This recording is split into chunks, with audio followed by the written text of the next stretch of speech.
I'm live! Hello, my name is Shows on Synergy or Chris. You'll realize that I could either be really, really animated, I could talk like a sailor, or I could probably be a little bit mild. And you know, I pretty much have a personality, so or sometimes I really don't. Anyway, this is Quick Bites, and Quick Bites is basically my version on stuff that I find during the week. Because I'm also a collector, and besides being a collector, I'm also a reseller. I sell some stuff on eBay. I also sell at conventions. I'm located at Los Angeles, so I'll do shows like WonderCon and Anime Expo and stuff like that. And I'm not exactly like the most experienced or the most successful vendor out there, but I am trying my best, and it is a lot of work. It is a lot of money, a lot of sacrifice, a lot of time, and also since I'm kind of like a hoarder to a degree, and I really like vintage and retro items, and I'm practically a collector by heart. It's kind of difficult for me to part with things, but that's kind of like a it's a learning process for me. So if I get better at it, and success will come a lot sooner than later, or if not sooner, then it will come later. Anyway, this is just a tidbit on stuff that I found during the week, and some of this stuff it does cost money, and others I got it a little bit cheaper, but it's just how the territory goes. And again, the landscape of collecting is a little bit different now. It's not really the same anymore. A lot of people don't really have disposable income, and if they do, the younger ones tend to collect pop figures or things that are kind of inexpensive. Like maybe they might get something from Loot Crate or Hot Topic. Then a lot of the older collectors, they're a little bit more specific on what they want. They don't really just collect just anything. So that kind of puts me on a loop as a tweener. So I kind of try to play the game by offering stuff that that could either to get their hearts, maybe something that they grew up with, or at the same time, I want to offer things that no one else could offer. At the moment, I am keeping these items, and if I do decide to part with them, that will it will happen. It's inevitable. I don't want to part with them, but probably will. Okay. Well, anyway, I am a book collector, and I did find some books during the week, and the first one that I found is I got a Roots book and by Alex Haley, and this one's actually autographed by Alex Haley too. So right there, Alex Haley did not autograph the book per se. So what he did was he signed a template, and then what happens is that after signing a few of them, usually the publishers of the book or the distributor, they're going to get that template, and then they're going to paste it on the book. So they either call it a template, or they're going to call it some type of shield. So that's actually a type of autograph term. Of course, other kinds would be they use some type of auto pen or something like that, which really is not considered like a real autograph. And then another one would be like a reprint, and another one would be like if it's not a reprint, that's on an autograph, but on the poster it's probably like done on purpose or something like that. So stuff like that. Or of course, people could do it the old-fashioned way. They're just gonna make it fraudulent. They're gonna just fake it. But I'm not super informed when it comes to autographs. Like I don't just authenticate it just to, well, I'm gonna pretend to. No, I do some research, and I do my best to make sure it's the real deal. Because if I'm gonna be selling stuff, my reputation's on the line. I'll be collecting stuff and talking about it on YouTube, my reputation's on the line even more. Okay. And then the other one I got was I got a Patti Smith autograph book. So this one's actually official. This sticker up here, it says the autograph copy. That's usually a first edition. Then usually you would get that if you get the book from a Barnes and Noble. So I think that's where she did her signing at. I used to go to Barnes and Noble all the time at we have one at the Grove. In fact, even Hugh Hefner did a signing there a few years ago, even before he passed away. So you could get some good autographs there. Right now, I don't think there really is much going on. But if you have some free time, make it there. It's every Saturday, every Thursday, Wednesday, even Tuesday.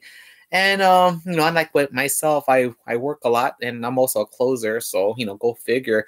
If I want all this stuff, I have to sacrifice for it. And if I can't get them all, it's okay. I have some good stuff already. And then the other book I picked up is I got a Larry King signed autobiography. So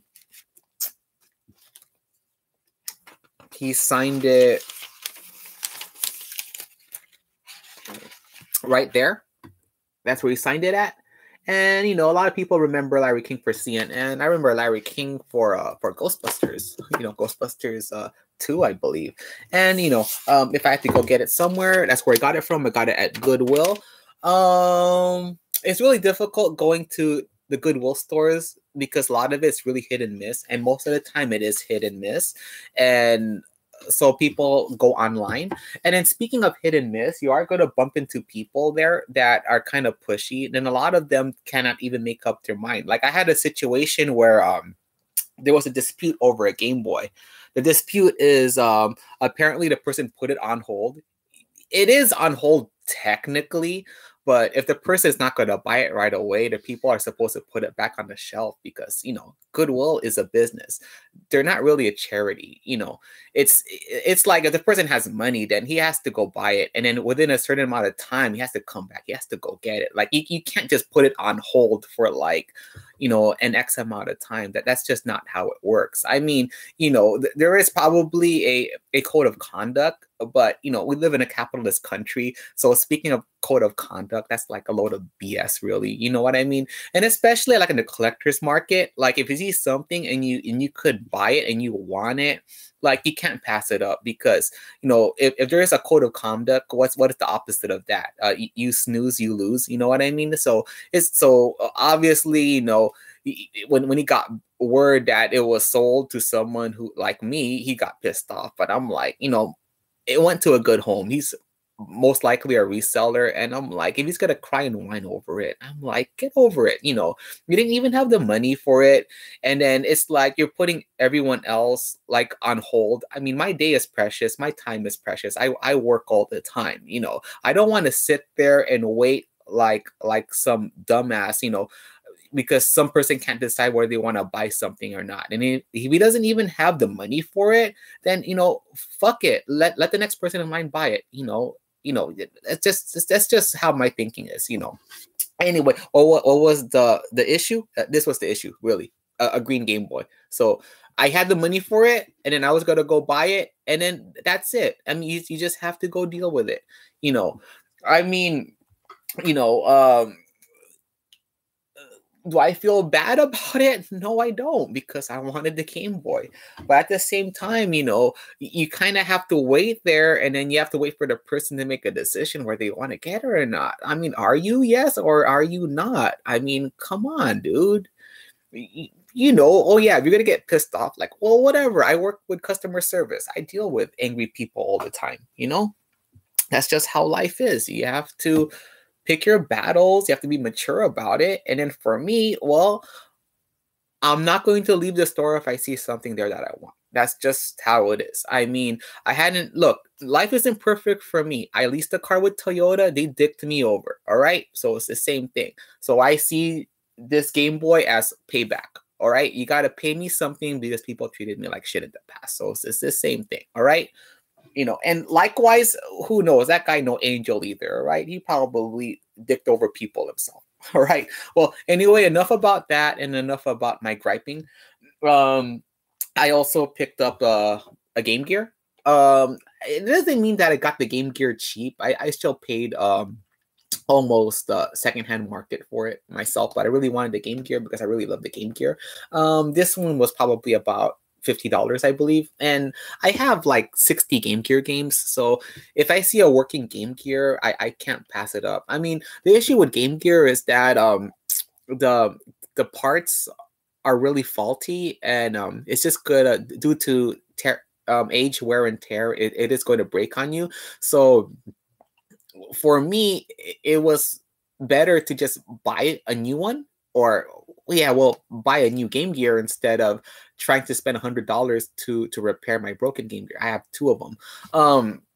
I know Mike, who is from Cinemassacre. He has a Game Gear that's modified to that you could plug to a CRT TV. I wish I could do something like that. And if you want to talk to the modders in the community out there, they are out there. So you could find them. They could do stuff for you. And it's better if you could try to repair stuff instead of like throwing it away. So I could see that. And I picked up also this. This is a DS. I got this as a freebie. My cousin gave it to me. So the DS is not the best system out there, but I am a big handheld fan, and I have probably about maybe 30 DS games, probably about 20 3DS games. So I have a good amount, and a lot of it are popular titles, and a lot of them are also under the radar titles, like Little Red Riding Hood, Zombie Barbecue. I have that one. I also have stuff like what else do I have? I'm trying to think. Like Nano Assault. That was a 3DS game. And there are games that I do want that I don't have. Like I want a game called Moon. I want a game called Infinite Space. I want one called Command. It's called Commando.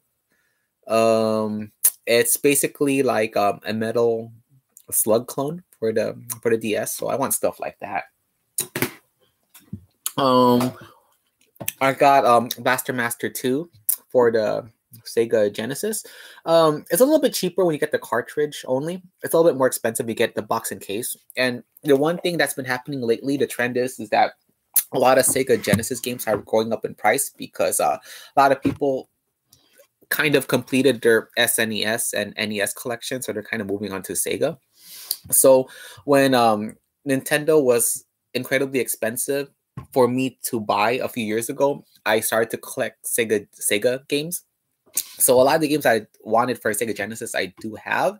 And if I don't have certain games, that's because they were never ported here and they're only available in Japan, for the Mega Drive. So one game I really want badly is called Battlemania and Battlemania 2. And I think Battlemania, well, it's Troubleshooter in America, which I have. I have the Troubleshooter game. But Battlemania is the original version. And I think that game goes for about $100 in Japan. And I think Battlemania 2 goes for a few $100s. So, if I could get money to get them, I would. But it's really difficult because, through the years, money gets harder to make. And unless you're willing to part with stuff, you basically have to sacrifice stuff to get, things that you want, right? And I got a autograph by Famke Janssen. She played the original Jean Grey for the original X-Men trilogy. And autographs is really, really there's kind of like a catch to it. A lot of it really is I guess based on modern times and popularity. It's kind of like the stock market. So certain autographs of actors are really affordable to get, and then others are really, really expensive and hard to get. And because the autograph market is still considered very, very niche, but at the same time, there's high risk and high reward. So a lot of it can be faked, unfortunately, and then people just don't do their homework. And then, but at the same time, if you are a movie fan like I am, collecting autographs is kind of like second nature. And then if you do collect it like enough time through the years, you'll realize that whatever you wanted, it's out there and you can get it if you go out enough times. And even if you can't get everything, it's okay. Life moves on. Like I used to get some autographs at San Diego Comic-Con, for example, and at WonderCon. And now it's really, really difficult to do so because there's just so many people out there and I'm not willing to camp out anymore. And a lot of it just has to do with that I'm aging. I'm old, And it's really really difficult for me to be getting up like very very early in the morning. I just can't do that anymore. When I'm doing conventions, I have a partner, but even my partner is like so demanding. I basically sacrifice a lot more than most people. A lot of people say, well, you got to pay your dues. Well, I've been paying my dues for years, and it's not getting any easier for me. In fact, I don't really post a profit as often, and if I do, it doesn't really make up for the fact that I'm working so much. I work my regular day job, and then I do conventions. I'm not even off during the week. And at the same time, you make me carpool people home, and then I have to go home at 12 o'clock in the morning, and then I have to go buy lunch, and I have to go buy gas. And then, I only cap off like at 2,000. And then what happens? My partners, they go cap off at five grand, and then they're getting on my case like, oh well, blah blah blah this and blah blah blah that. What are you angry about? You made your money. You made like 2 or 3 times more than I have, and then they're basically bugging me. Oh, I have to go get them something to eat. Well, because they did. Well, I could do the paperwork too if you let me do it. If I have all the time in the world, I mean, learning to fill an application form for Comic-Con isn't super difficult. Anyone can do it.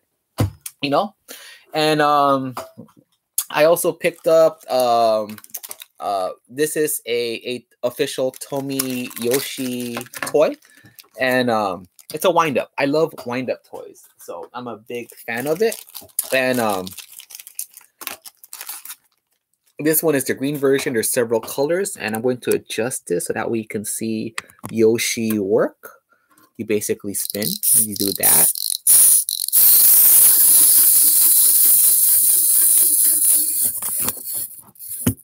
So there you go. So that is the walking Yoshi. All right.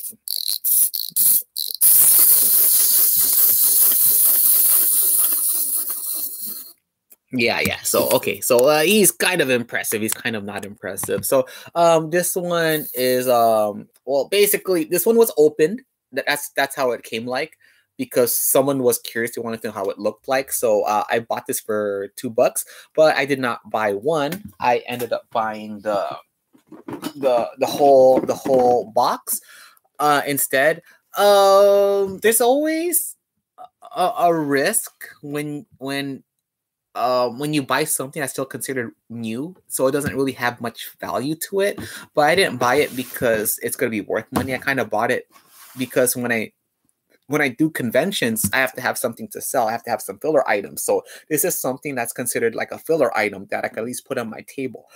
And a lot of people can do wholesale. I cannot do wholesale. And some people have a limitless amount of money to spend on items, and I don't. I mean, yes, I mean, if you look at my room, those are my collectibles in the back. That's only like one portion of it. That's my toy collection, and that has in the back. That is a lot, but I've been collecting for about since '98. So I've been collecting since high school and college, and a lot of this stuff, I was only working on a fast food salary. I mean, my money per hour back then was I think $5.75 an hour, and these days I'm a little bit above minimum wage. No. Minimum wage is different. Minimum wage, I think right now is probably about $11-12, so I'm probably a little bit higher than that. Maybe about 15 or 16 is how much I'm earning right now, and that's just a standard customer service. But when you consider how expensive it is to live in California, $16 an hour isn't much. I mean, a lot of people kind of make it here. They're probably earning, well, let's say if they're a veteran at most customer service related stuff, like maybe like food preparing and stuff like that, they're probably earning 20 maybe if they're a cook. If they're a supervisor, it's usually around that much. And then if they're the boss, they could probably be making 25. If they're higher than that, they could easily make $35 an hour. So a lot of them are making 100K, 80K, 50K. I'm stuck still like at 30,000. And then the only reason why I'm considered that I made more than whatever, it's because the money I made at conventions and that I worked more hours. So really, I'm only like at that next tier on the bracket when it comes to like income, but only by a little. Okay, because it's like 24,000 to 32,000, so that's like that, and you have like below, then you have poverty level. So I jump those two levels, and I'm like in the third level, but it's not really much. Any minute now, I could lose anything.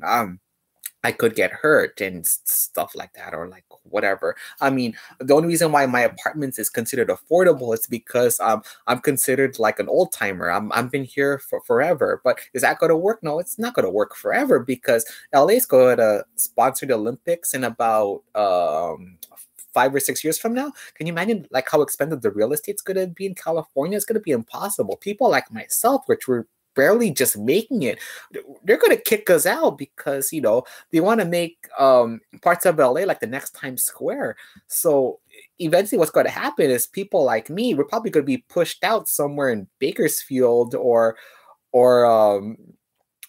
basically Lancaster. But that's not really a bad thing, because I'm actually a big fan of the Bay Area, and I like Fremont and like San Francisco and Sacramento. I love that area. So if that makes me a lot closer to the Bay City, it'll save me like 2 hours of time. But I'm an LA guy myself. There's just stuff in LA that I like, some shops and some hangouts. But does that mean that is my life any better in LA? It's not necessarily any better in LA. I mean, I'm still a bachelor. I haven't really met anyone yet. And if I did date people in LA, they were all two-timing bastards. So some of them were even they were clinically depressed, and I don't even know why they were clinically depressed. And some of them, they were like, well, I'm not ready for this because I just came from a bad breakup. They came up with like every excuse in the world that, and then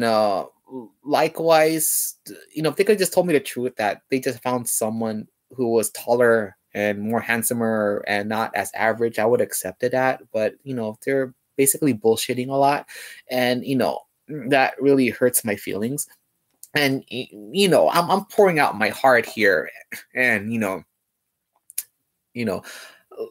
sometimes I get views, sometimes I don't get views, but really what I'm trying to say is that it really hurts when you're like an average Joe, and it really hurts when you're a jack of all trades, because you don't really have a strength on everything, but you try to do everything. And then when you sacrifice your time for other people and you get taken for granted, it kind of knocks you down a few pegs in life. I mean, you're hanging on already, and people will let you down. As you can see, if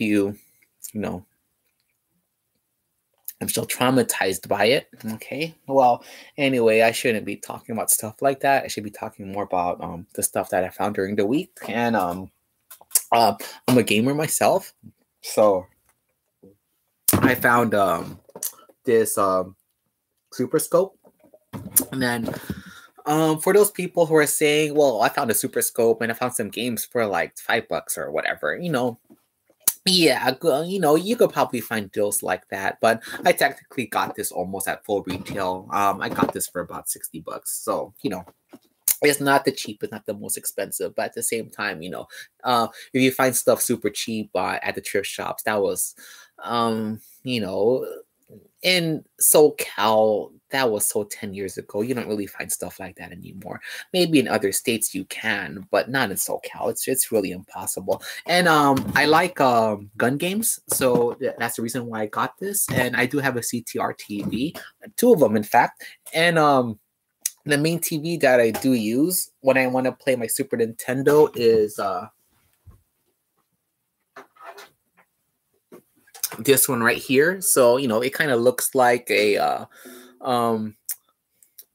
iPhone, like Apple made this thing, but this is actually a Sony device. I got this for about $10, and it's about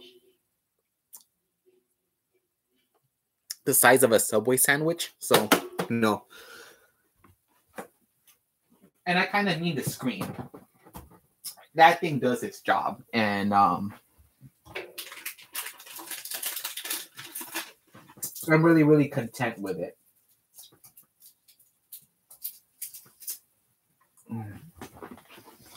I'm kind of getting choked up right now because I'm kind of emo myself. I'm more of a geek and a nerd, and but I could be a little emo when it comes to like certain things. So I kind of choke quite easily, but I'm pretty steadfast myself. I wish I could look better, but I'm okay. Speaking of games, I got some Super Nintendo games. So I got Battle Clash. That one is a robot game. And sorry about the reflection, but it's complete with everything. What I like about this is that it still has the original price sticker on it, and it got liquefied to 94 cents. So good figure. So I got that, but I did not get it for 94 cents. I got this game, I think, for about not $9. So that's how much I got the game for. All right. So and the only reason why this game probably would cost $9 is because you kind of need to have the gun or the mouse, and so without it, the game is pretty much more like shelf space. That you just leave it there. You can't really play it much because you're still missing the other half of the game. But that's what I got. If the game was a $30 game, then obviously I'm not gonna buy it. So I bought it because I thought that was a good price. And then I got another game called Vortex. Vortex is another mech game. This one uses the FX chip, so it has things related to Stunt Race FX and I think Star Fox for SNES. So it uses that same technology. And what really makes it the Super Nintendo a really amazing piece of software and hardware, and also because it's Nintendo, and Nintendo always thinks ahead, is that to combat game systems like the Atari Jaguar and the Sega 32X, which they use also a type of polygon program. Nintendo was like, you know what, those systems they have a little bit stronger hardware, and they could use some 3D polygons and 3D effects, but we're gonna fight that by making our own chip, and we're gonna place it in the game. So games like Vortex, Sunrace FX, and Star Fox has that chip technology, and a game like this looks almost as good as any Jaguar game or almost any Sega 32X games. Of course, the Atari Jaguar and the Sega 32X aren't even the most accomplished game systems out there, but that's basically Nintendo's thinking, that any game system that appears on the horizon, they take it seriously. So people can bash it, but Nintendo saw it as a threat, and then they decided that they should live up to it. All right. Again, I got Clay Fighter 2, Judgment Clay. It's missing the instruction booklet. The game cost about $14. Is that considered a lot for this game with the beat up box? Maybe it is. It kind of depends on where you're coming from, really, because in some parts of the state or some parts of the world, a game like this could easily cost $20 at this situation. But I saw one in perfect shape and beautiful condition, complete with everything, for like 22. So it kind of depends. You kind of have to you have to outweigh your pros and cons. Anyway, I'm not too attached to Clay Fighter 2. I actually like Clay Fighter 1 a lot better. And I really like these clay games. There's also Claymates for the SNES, and then for the PC, they did games from Neverhood. So they did that. And I also think that the manufacturers of the Neverhood and Skull Monkeys, they did Skull Monkeys for the PS1, and then I believe for the PS4, he successfully got his one of his games. I don't remember the game, the title of it, but he has another game that was released on the PS4. So he's like an indie developer too. So if it's a very classic. I grew up with Gumby, so anything with clay and Play-Doh, it's very, very dear to my heart. All right, and and I got T2, which is another Super Scope game for the SNES. I got that, and this one I paid for about $22 for it. So it's not like I got it any cheaper, but it wasn't like I got it for any expensive either. It's just that I'm a big fan of the T2 games, and unless if you're gonna emulate it, there really isn't another way to get this game. And granted, it's not the best port, but I'm not gonna get the T2 arcade game, with the big gun and stuff. Something like that's probably gonna cost like 5 or 10,000. So, this is probably like the closest thing. And like I say, when it comes to game collecting, I'm at a point where I don't necessarily need to get the rarest games out there. I don't need to get the most expensive games out there. If it's a fun game, I want to play it, I'll get it. And if it's something that maybe it's not my liking, I could always sell it or I could always trade it. But I'm also a reseller myself, and it's getting to a point where having a regular job is not enough, but you can't just quit your day job. You kind of have to learn to resell. And I've been inconsistent with it because I was just so busy. And my friends who stuck with reselling from the start, they're getting already amazing results, 2 or 3 years or 4 years down the line. So I'm choking up again because I feel like that I could have been a little bit more successful in my life. So I'm a little bit disappointed with that. I'm also a little bit disappointed that I don't really have anyone in my life either. So that's just how it is, really. You kind of have to count your blessings. You have to kind of do your thing. You can't really, you could argue with people, but you can't really fault them either. And you kind of have to do your thing. All right. Well, anyway, those are my finds of the week. And obviously, I've been collecting for such a long time, and I would like to talk more about my other stuff. And then, I'll give you some tips, if the audience is out there. Well, even if the audience isn't out there, I will still communicate and talk. It's just how I am, really. And it would be nice if I did have that network to communicate with, but I don't really have that network to communicate with. And so I don't go mentally insane.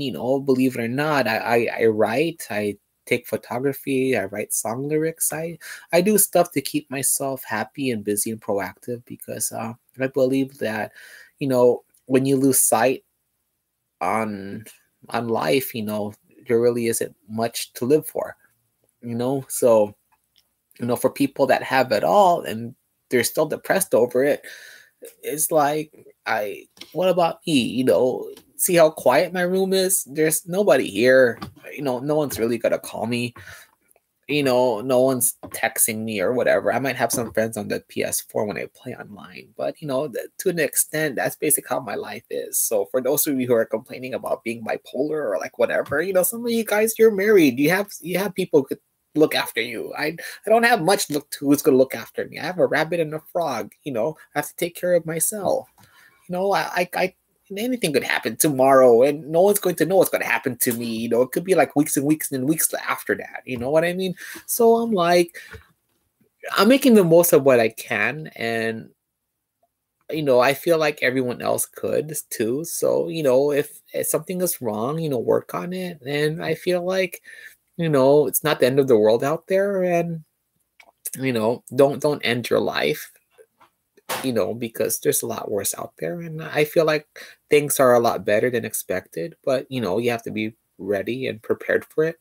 And, I learned this from Harley Race from, WCW wrestling. It's, everything is 40%